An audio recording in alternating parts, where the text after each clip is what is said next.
ஓம் நம சிவாய.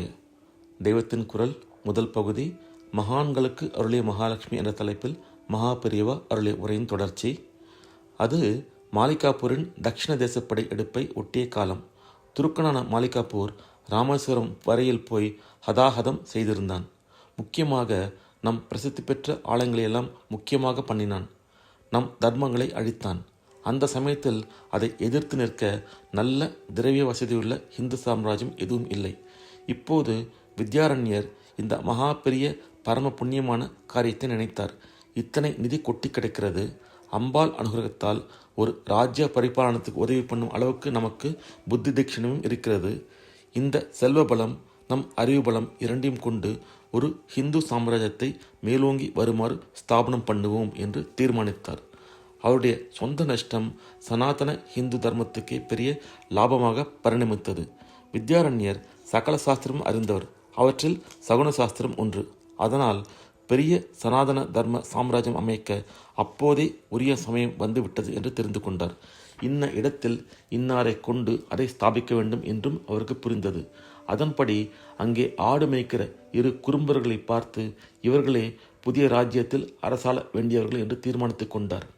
அண்ணன் தம்பிகளான அந்த 2 பேருக்கும் ஹரிஹரன், புக்கன் என்று பெயர்.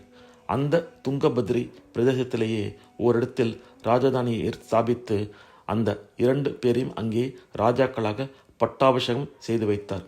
அந்த இடம்தான் ஹம்பி. ஹம்பி ரூயின்ஸ் என்று அதன் இடிபாடுகளை இப்போதும் வெளி தேசங்களிலிருந்து வருகிறவர்கள் கூட பார்த்து வியக்கிறார்கள். பம்பா சரஸ் என்று இராமாயணத்தில் வரும். அது கிஷ்கிந்தியைச் சேர்ந்த இடம். மற்ற மொழிகளில் பாவாக இருப்பது கன்னடத்தில் ஹா ஆகும். தமிழில் பால் என்பது கன்னடத்தில் ஹாலு. நம்முடைய பவளம் அவர்களுக்கு ஹவலம். இப்படியே பம்பாதான் ஹம்பா, இன்றைய ஹம்பி. மகாலட்சுமியின் அனுகிரகத்தால் கிடைத்த ஐஸ்வர்யத்தை கொண்டு ராஜ்ய பரிபாலனம் பண்ணவும் பெரிய சைன்யம் திரட்டி துருக்கரை எதிர்த்து போரிடவும் வசதி கிடைத்தது. ராஜ்ய ஸ்தாபனத்தின் போதே வித்யாரண்யர் அது பெரிய வெற்றி அடைந்து ஜெயக்கொடி நாட்டும் என்று அதன் ஜாதகத்தை கணித்து விட்டார். அதற்கேற்றாற்போல் அது விஜயநகர சாம்ராஜ்யம் என்றே பெயர் பெற்று ஓங்கி வளர்ந்தது. ஆனால் அது அதற்கு ஆதிகால பேரில்லை. வித்யாரண்யரை குருவாக கொண்ட ஹரிஹர புக்கர்கள் அந்த ராஜ்யம் அவருக்கே சொந்தமென்று கருதி அதற்கு வித்யாநகர சாம்ராஜ்யம் என்று அவர் பெயரே வைத்தார்கள். பிற்பாடு அது விஜயநகரமாயிற்று.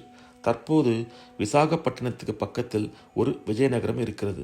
பலர் இதை விஜயநகர சாம்ராஜ்யத்தோடு குழப்பிக் கொண்டிருக்கிறார்கள். இது வேறு, அது வேறு. நான் சொல்லும் சாம்ராஜ்யம் பெல்லாரி ஜில்லாவை மையமாக கொண்டு அமைந்தது. வித்யாரண்யரின் ஆலோசனைப்படியே நடந்து ஹரிஹர புக்கர்கள் ராஜ்யத்தை விஸ்தரித்தார்கள். இந்த இருவரின் ஒன்றுவிட்ட சகோதரனான கம்பண்ணனை வித்யாரண்யர் சேனாதிபதியாக நியமித்தார். அவனை தென்னாட்டுக்கு அனுப்பி வைத்து துருக்க படைகளை வெற்றி கொள்ள செய்தார். அப்படியே இவன் சிதறுண்டு போன ராஜ்யங்களை எல்லாம் ஒன்று சேர்த்தான்.